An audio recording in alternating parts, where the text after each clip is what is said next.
मोहन राकेश की एकांकी का शीर्षक क्या है? तो इसका जो आंसर होगा आप लोग बता सकते हैं, क्या होगा? सिपाही की माँ, सिपाही की माँ। नेक्स्ट है, उसने कहा था शीर्षक कहानी में, ठीक है, उसने कहा था शीर्षक कहानी में किस युद्ध का उल्लेख है? तो आप लोग बताइए किस युद्ध का है? प्रथम विश्व युद्ध। प्रथम विश्व युद्ध इसका राइट आंसर होगा ऑप्शन नंबर बी। नेक्स्ट है, अर्धनारीश्वर, अर्धनारीश्वर का किस विद्या से संबंध है? अर्धनारीश्वर का किस विद्या से संबंध है? तो यहाँ पे देखिए अर्धनारीश्वर का क्या हो जाएगा आपका, आप लोग भी यहाँ पे गेसिंग करके ऑप्शन नीचे डाल सकते हैं। तो अर्धनारीश्वर का किस विद्या संबंध है? तो वो हो जाएगा निबंध। ठीक है, आप लोग मिलाते चलिए बिल्कुल। नेक्स्ट आपका देख रहे हैं यहाँ से, तो नेक्स्ट आपका क्वेश्चन नंबर 4 है, जूठन किस विद्या की रचना है? जूठन किस विद्या की रचना है? ठीक है, तो जूठन का क्या हो जाएगा, आप खुद गेसिंग करके यहाँ पे बता सकते हैं। जूठन किस विद्या की रचना है? तो ये हो जाएगा आत्मकथा। जूठन आत्मकथा की रचना है। ठीक है, कितना सही हुआ है आप लोग का वो कमेंट बॉक्स में ज़रूर बताएं कमेंट करके कि आप लोग का कितना सही हो रहा है अभी तक में। ठीक है, इससे क्या होगा, आप लोग को भी आइडिया मिलता रहेगा। नेक्स्ट है आपका तिरछी कहानी के कहानीकार, तो वो है आपके Uday Prakash, option number B, option number B. Next है, सूरसागर के रचयिता कौन है? सूरसागर के रचयिता कौन है? तो सूरसागर के रचयिता ऑप्शन नंबर ए नंददास, कबीरदास, रविदास, सूरदास। तो सूरदास इसके आंसर होंगे। नेक्स्ट है, पुत्र वियोग, पुत्र वियोग कविता के रचयिता कौन है? पुत्र वियोग कविता के रचयिता कौन है? तो इसका हो जाएगा सुभद्रा कुमारी चौहान। नेक्स्ट है, बालकृष्ण भट्ट की रचना बातचीत है, एकांकी, कहानी। ठीक है, तो यहाँ पे क्या हो जाएगा आपका, आप लोग ऑप्शन, चारों ऑप्शन यहाँ पे दिया गया है। ऑप्शन नंबर बी है ललित निबंध, तो आप लोग बता सकते हैं, तो ललित निबंध इसका राइट आंसर होगा। प्रकृति वर्णन से संबंधित कविता है, प्रकृति वर्णन संबंधित कविता क्या होगा? गांव का घर, उषा, साकेत या हार जीत। ठीक है, 4 ऑप्शन यहाँ पे दिए गए हैं। आप लोगों ने क्या टिक किया था वहाँ पे? तो राइट आंसर की बात करें तो राइट आंसर जो है आपका वो है उषा। नेक्स्ट है, हंसते हुए मेरा अकेलापन के लेखक कौन है?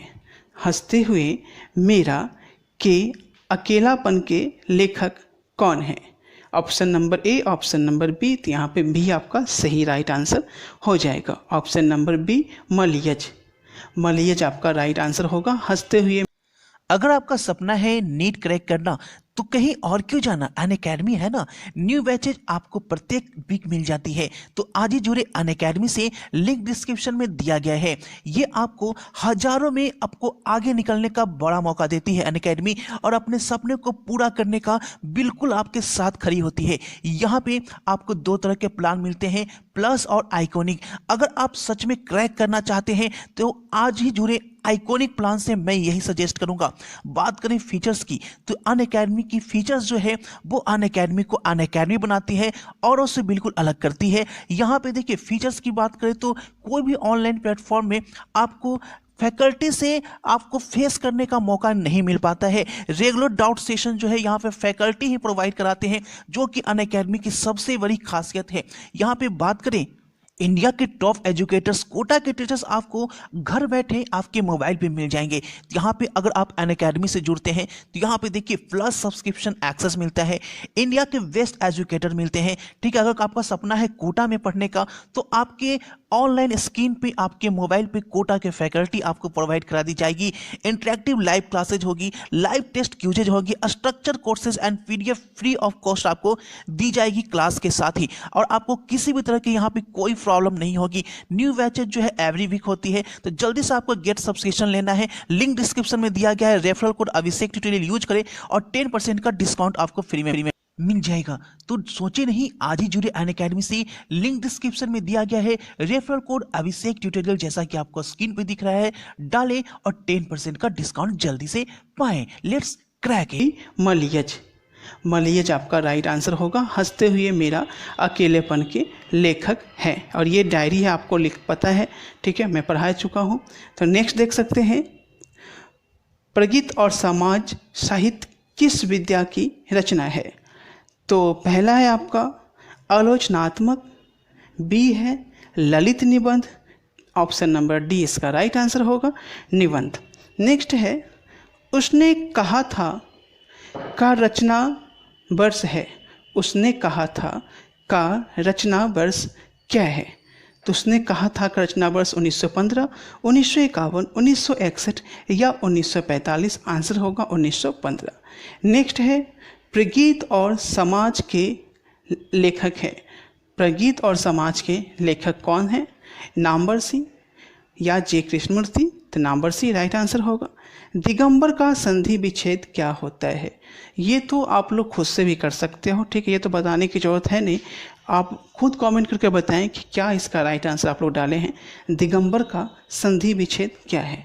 दिगजोर अंबर, दिगजोर अंबर, दिहजोर अंबर या दिजोर गंबर? क्या होगा राइट आंसर? अभी तक कोई कमेंट नहीं किए हो तो इसका राइट आंसर आपका दिगजोर अंबर होगा। नेक्स्ट है वो आधा का होता है, ठीक है ना, तो दिगजोर अंबर। नेक्स्ट है अंश का अर्थ है।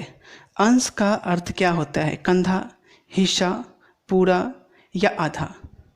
क्या होगा आपका? अंश, अंश का मतलब क्या होता है? ये तो सबको पता है, हिस्सा, पार्ट होता है। नेक्स्ट है आस्तीन का साफ होना मुहावरे का अर्थ क्या है? आस्तीन का साफ होना मुहावरे का क्या अर्थ है? ये लोग आप लोग यूज भी करते होंगे। पहला अप्रिय होना, अस्थिर विचार वाला, कपटी मित्र। तो आंसर क्या होगा? कपटी मित्र। गरे मुर्दे उखाड़ना, गरे मुर्दे उखाड़ना मुहावरा का अर्थ क्या है? गरे मुर्दे उखाड़ना मुहावरा का अर्थ क्या है? पहला है पिछली बातें याद करना, बातें भूलना, झगड़ा करना, घबरा जाना। तो क्या हो जाएगा? पिछली बातें को याद करना। बोलते हैं ना गले मुर्दा मत उखाड़ो। बरबे रामायण के रचयिता कौन है? बरबे रामायण के रचयिता कौन है? क्या होगा इसका राइट आंसर? आप लोग बताएं। बरबे रामायण के रचयिता क्या होंगे? तुलसीदास हो जाएंगे। नेक्स्ट है अधिनायक शीर्षा कविता के कवि कौन है?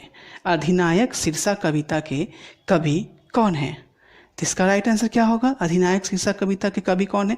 ये देखो आपके बाद में एग्जाम में भी पूछा जा सकता है। रघुवीर सहाय इसके राइट आंसर होंगे।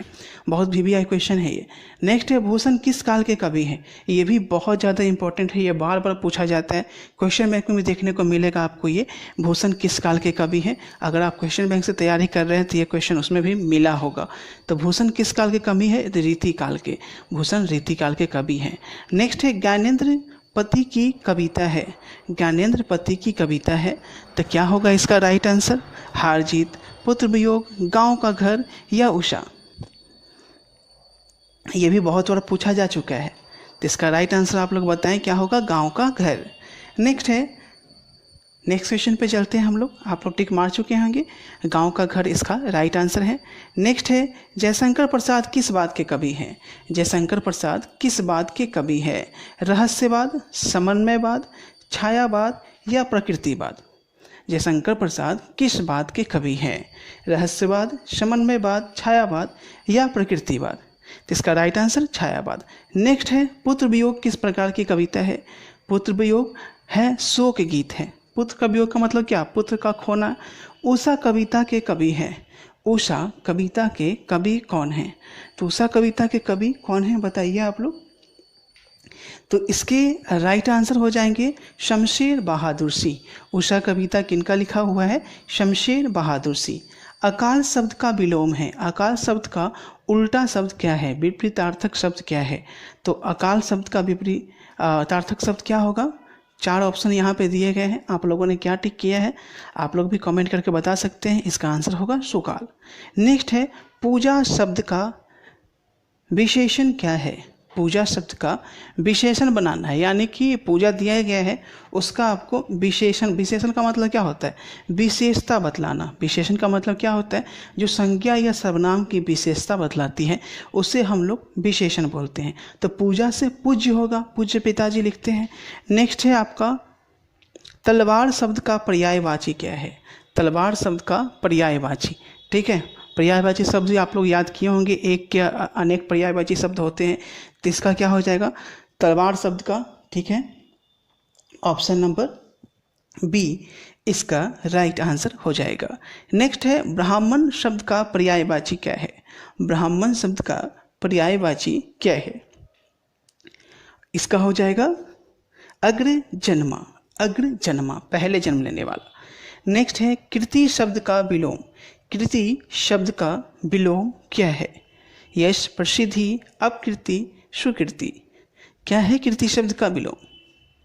बताएं। आप लोगों ने ये काफ़ी क्वेश्चन पूछा जा चुका है बहुत बार, ठीक है, आप लोग भी देख सकते हैं यहाँ पे। क्या होगा कीर्ति शब्द का विलोम? आप लोग जल्दी से बताएं। कीर्ति शब्द का विलोम क्या होगा? यश, प्रसिद्धि, अपकीर्ति या सुकीर्ति? अपकीर्ति इसका राइट आंसर हो जाएगा। नेक्स्ट है 29 आप लोग फिर से देख लीजिएगा थोड़ा सा बैक जाकर, ठीक है। तो यहाँ पे मैं बताने जा रहा हूँ कि 32 क्वेश्चन नंबर से, ठीक है, कि आप शब्द कौन सर्वनाम है? आप शब्द कौन सा सर्वनाम है? तो इसका आंसर क्या हो जाएगा आप शब्द का, ठीक है। आप से पता चल रहा है कि क्या होगा, पुरुषवाचक होगा या निजवाचक होगा या संबंधवाचक होगा या निश्चयवाचक होगा। तो क्या हो जाएगा ये पुरुषवाचक। आप किसको रिप्रेजेंट करता है? पुरुष को। नेक्स्ट है चराचर का संधि विच्छेद क्या होगा? चराचर का संधि विच्छेद क्या होगा? तो इसका राइट आंसर हो जाएगा ऑप्शन नंबर बी। नेक्स्ट है परमोजस्वी का संधि विच्छेद क्या होगा? परमोजस्वी का संधि विच्छेद क्या होगा? तो इसका आप क्या लिख सकते हैं? परमोजस्वी, ठीक है। तो पहला होगा, बी होगा, सी होगा या डी होगा? बिल्कुल आसान है, ऑप्शन नंबर सी, परम जोड़ ओजस्वी। नेक्स्ट है अन्वेषण कौन संधि है? अन्वेषण कौन संधि है? तो अगर संधि आपने पढ़ा होगा तो आप लोग को पता होगा, अगर नहीं पढ़ा होगा तो यहाँ पे दिक्कत होगी। यन संधि है यहाँ पे, ठीक है। नेक्स्ट है आपका गजानन कौन सा समास है? गजानन कौन सा समास है? बहुब्रीहि, द्विगु, तो बहुब्रीहि हो जाएगा। नेक्स्ट है यज्ञशाला कौन सा समास है? द्वंद्व, अव्ययीभाव, तत्पुरुष या बहुब्रीहि? तो राइट आंसर क्या हो जाएगा? यज्ञशाला कौन सा समास है? तो इसका राइट आंसर हो जाएगा ऑप्शन नंबर सी, तत्पुरुष। नेक्स्ट है रात दिन कौन सा समास है? रात दिन कौन सा समास है? ये बहुत बार पूछा गया है। रात दिन कौन सा समास है? ये एक बार नहीं काफ़ी बार पूछा गया है, रात दिन, ठीक है। तो ये आप बताइए द्वंद्व समास है, ठीक है। नेक्स्ट है आपका इतिश्री होना मुहावरे का अर्थ क्या है? शुरू होना, समाप्त होना, तैयार होना या अटल रहना? आप कंफ्यूज होंगे ऑप्शन नंबर ए और ऑप्शन नंबर बी में, तो राइट आंसर बी होगा। नेक्स्ट है तलवे चाटना मुहावरे का अर्थ क्या है? तलवे चाटना, खुशामद करना, प्रशंसा करना, झगड़ा करना या भला बुरा कहना? बहुत इजी है, खुशामद करना। नेक्स्ट है ढोल पीटना, ढोल पीटना मुहावरे का अर्थ क्या है? ढोल पीटना मुहावरे का अर्थ क्या है? तो क्या होगा ढोल पीटना मुहावरे का अर्थ? बहुत लाभ होना, जोर से कहना, भाग्य पलटना या उधर उधर भटकना, इधर उधर भटकना? क्या होगा? इसका हो जाएगा राइट आंसर आपका जोर से। ढोल कब पीटते हैं? जब जोर से चिल्ला चिल्ला कर कुछ अनाउंस करना होता है तो। नेक्स्ट है चक्रपाणी कौन सा समास है? चक्रपाणी कौन सा समास है? बहुब्रीहि समास, द्वंद्व समास, द्विगु समास या इनमें से कोई नहीं? तो क्या होगा ऑप्शन नंबर ए, बी, सी या डी? तो ऑप्शन नंबर ए आपका बहुब्रीहि समास राइट आंसर होगा। नेक्स्ट है कमल नयन कौन सा समास है? ये भी बहुत बार पूछा जा चुका है। कमल नयन कौन सा समास है? तो ये हो गया कर्मधारय। यहाँ पर मैं देख रहा हूँ कि पढ़ने वाले लोग की संख्या बहुत कम है, लगता है पढ़ाई से मन उब गया है। पढ़ाई की वीडियो कोई नहीं देखोगे, लेकिन न्यूज़ की वीडियो सारे देखोगे, ठीक है ना। यही चल रहा है आजकल, पढ़ाई से मन उब चुका है। अधिकरण समास। नेक्स्ट है आपका जगन्नाथ का संधि विच्छेद क्या है? जगन्नाथ का संधि विच्छेद क्या है? जगत जोड़ नाथ, जगत जोड़नाथ, बी नंबर, ठीक है, आधा त होना चाहिए। नेक्स्ट है जगदीश का संधि विच्छेद क्या है? जगदीश का संधि विच्छेद क्या है? जगत जोड़ ईश, जगत जोड़ ईश, जग जोड़ दीश या जग जोड़ ईश? जगदीश का संधि विच्छेद ऑप्शन नंबर ए और ऑप्शन नंबर बी में आप लोग कंफ्यूज है। बताइए झट से क्या होगा, फटाक से बताइए। जगदीश का संधि विच्छेद क्या होगा? जगत जोड़ ईश या जगत जोड़ ईश? अभी तक लोगों का आंसर नहीं आया है। जगत जोड़ ईश, जगत का ईश्वर, ठीक है, जगदीश। नेक्स्ट है पवित्र का संधि विच्छेद। पथ जोड़ इत्र, पो जोड़ इत्र, पह जोड़ इत्र या पबी जोड़ त्र? क्या होगा पवित्र का संधि विच्छेद? तो पवित्र का संधि विच्छेद जल्दी से आप लोग बताएं, पो जोड़ इत्र होगा। नेक्स्ट है आपका उच्छ्वास का संधि विच्छेद क्या होगा? उच्छ्वास का संधि विच्छेद क्या होगा? उत्जोश्वास, उच्छ्वश्वास, उच्छ्ववास या उच्छव जो श? तो क्या हो जाएगा उच्छ्वास का संधि विच्छेद? ऑप्शन नंबर ए आपका राइट आंसर हो जाएगा। नेक्स्ट है वांग्मय का संधि विच्छेद क्या है? वांग्मय का संधि विच्छेद क्या है? ऑप्शन नंबर ए बाकमर जोड़ में, नेक्स्ट है बाग जोड़ में, सी है बाग जोड़ में, तो ऑप्शन नंबर बाग जोड़ में ए सही हो जाएगा। नेक्स्ट है 50 नंबर क्वेश्चन, उत्कर्ष का विलोम है। उत्कर्ष का विलोम है प्रमोत्कर्ष, अपकर्ष, विकर्ष। उत्कर्ष का उल्टा शब्द क्या है? तो अपकर्ष, ठीक है, नीचे गिरना। नेक्स्ट है आपका क्वेश्चन नंबर 51, नयन का संधि विच्छेद क्या है? न जोड़ यन, ने जोड़ अन, नए जोड़ न, यह न जोड़ अन। नयन का संधि विच्छेद क्या है? तो ने जोड़ अन है आपका, ठीक है। नेक्स्ट क्वेश्चन है पुत्र का पर्यायवाची क्या होता है? पुत्र का पर्यायवाची क्या होता है? बताइए। पुत्र का पुत्री होगा, कुमारी होगा, बेटा होगा, पोता होगा या बेटी होगी? तो यहाँ पे पुत्री है नहीं, पर्यायवाची पूछ रहा है आपसे, ठीक है, विलोम नहीं पूछ रहा है, पर्यायवाची। तो पुत्र का मतलब क्या होता है? बेटा होता है, ठीक है। नेक्स्ट है आपका, ये समझ गए ना, पुत्र का मतलब क्या होता है? बेटा होता है, तो पर्यायवाची मतलब बेटा। नेक्स्ट है पत्थर का पर्यायवाची क्या है? बहुत इजी क्वेश्चन है। पत्थर का पर्यायवाची क्या है? पाषाण, ठेला, चिक्का, कंकर। बताइए पत्थर का पर्यायवाची क्या है? पाषाण होगा, ठेला होगा, चिक्का होगा या कंकर? पाषाण युग, पत्थर युग, ठीक है। नेक्स्ट है आपका नर का विपरीतार्थक क्या होता है? नर का विपरीतार्थक क्या होता है? तो नर का उल्टा क्या होगा? नारी होगा। नर का उल्टा क्या होगा? नारी, ठीक है। बहुत इजी क्वेश्चन है, तो डी नंबर ऑप्शन टिक करेंगे आप लोग। जिस पुरुष की स्त्री मर गई हो उसे क्या कहेंगे? स्त्री विहीन, पत्नीहीन, विधुर या नारी विहीन? क्या कहेंगे? पति मरता है तो विधवा और पत्नी मरती है तो विधुर कहलाते हैं, ठीक है। नेक्स्ट है क्वेश्चन नंबर, नेक्स्ट क्वेश्चन पे जाते हैं, क्वेश्चन नंबर 56 पे। कान देना मुहावरे का क्या अर्थ है? कान देना, तो कान देने का मतलब क्या होता है? ध्यान देना, ठीक है। ऑप्शन नंबर क्या हो जाएगा? सी। नेक्स्ट है हृदय का विशेषण क्या होता है? हृदय का विशेषण क्या होता है? हृदय, हार्दिक या हृदय? तो हृदय का स्वाभाविक सी बात है, क्या होगा? हार्दिक, जैसे पूजा का पूज्य हुआ था। नेक्स्ट यहाँ पे महाशय का संधि विच्छेद क्या होगा? महाजोर आशय, महाजोर शय, महाजोर अशय या महाजोर उशय? महाजोर आशय, ऑप्शन नंबर ए। बैठक में कौन सा प्रत्यय है? बैठक में कौन सा प्रत्यय है? बहुत इजी क्वेश्चन है। बैठक में कौन सा प्रत्यय है? बहुत बार पूछा जा चुका है। बैठक में कौन सा प्रत्यय है? तो अक प्रत्यय है। बैठक, बैठक, अक आ रहा है ना, अक प्रत्यय। नेक्स्ट है लंबोदर कौन सा समास है? ये भी बहुत बार पूछा जा चुका है। लंबोदर कौन सा समास है? तो बहुब्रीहि।